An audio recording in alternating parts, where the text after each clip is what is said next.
robots and humans, we can tear their whole system down. Listen, I really want to start with congrats, and I actually want to say a huge thank you to Netflix for making like original movies like this. Yeah. Because it does feel like the studios are retreating into safe and sequels and IP that everybody knows, and it's really refreshing when they take like a big swing like this. Yeah, I completely agree. That was my first thought reading the script. Like, wow, production value, knowing the size and scope of a film like this, but based on relatively unknown IP. Wow, what a swing. And really, I felt the same exact way. Totally. Yeah, it's also, I think, I mean, it's literally because of the two of you that people are going to tune in for this. And I think that, you know, anyway, I'm very happy you guys made this. Thank you. You know, so I'm going to ask probably the most important question up front, which is, I read that Stanley Tucci held Pasta Fridays during the production. Did you go to these Pasta Fridays, and what were they like? Friday, Chris, me. Yeah, no. Chris Pratt on Fridays was flying home to his family all the time. I went home every weekend. Every Friday. So he gets a pass. I didn't work with Stanley once in the film. I actually met him yesterday. So I wasn't there for these days that he was working. Had I have been, pasta is my absolute favorite thing.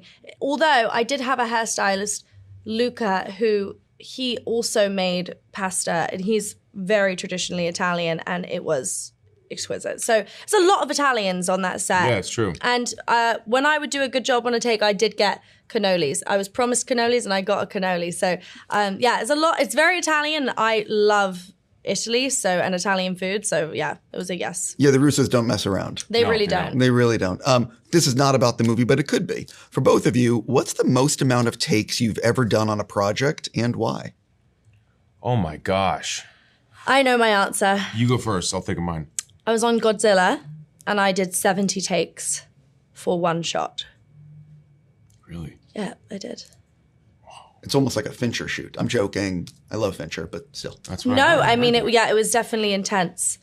It was, I remember seeing 70 on the slate and being like, oh, it's been 8 hours. Yeah, that would be mine. What about you?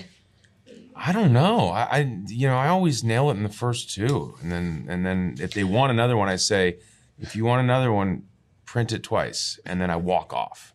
So 2. I think mine. I've seen that happen. He does walk off. No, it's not true. He's never done that ever. I don't think I honestly don't think I've ever had this experience. There was one I remember on this film, Passengers.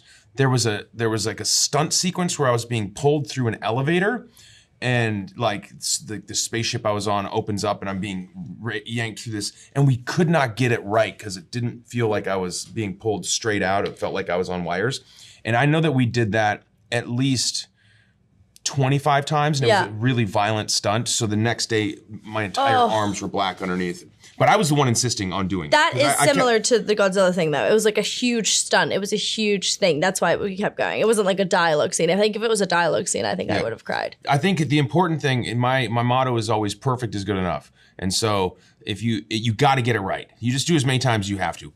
What I don't like is when you got it right and they go, let's do it again for safety. I'm like, why? Did you leave the lens cap on? Like, no, you got it. Know when you got it and move on. The safety kills me. Yeah, just for safety.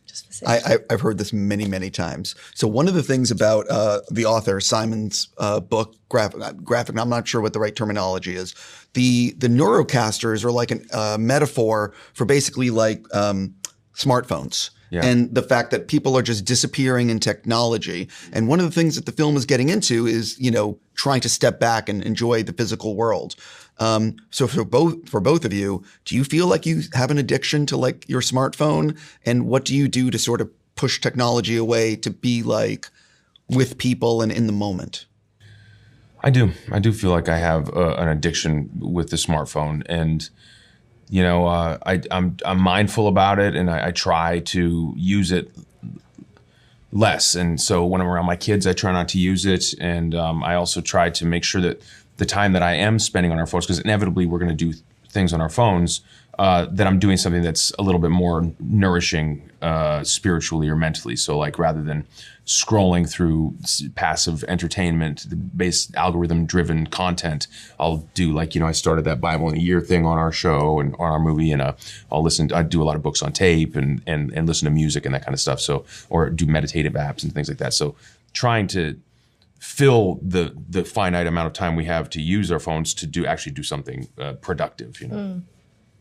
Yeah, I mean, I am pretty much entirely disconnected from the internet. I don't have Instagram. I don't have, everybody else controls that for me, because I don't believe that, I don't believe that one technology should be given to children, too young. I think that it is an addicting. It is addictive. I mean, it's social media, 100%. TikTok, it's all addictive. And I just don't think that children should be, exposed to that kind of content that young. And for me, yeah, I still feel like I'm just not ready to expose myself to that kind of content, especially when it's negative or not serving, me in any positive way. So yeah, I'm somebody who really tries to disconnect myself from the outside world, still be informed, still watch the news, still understand what's going on in the world, but also be very present in reality. Last question for you guys, because I'm basically out of time. What are you both filming this year? I'm a fan of both of your work, and I want to know what you're doing. I'm gonna be doing second season of Terminal List. Shooting that pretty much all year, and so we'll start in March, and I'll be working on that, going back and forth, family time and work time, for about 6 or 7 months. Oof. I'm going to be doing Enola Holmes 3 this year. Oh, speaking of Enola Holmes, I know. When do you start filming? We start filming in the coming weeks. I'm very excited. Yeah. Is Henry coming back? You'll have to wait and see. You'll have to wait and see. I'm trying to dig. I'll stop there. Listen, congrats on everything. Thank you. Thanks, I know this is going to be a huge hit. Thank you bud. so much. For real.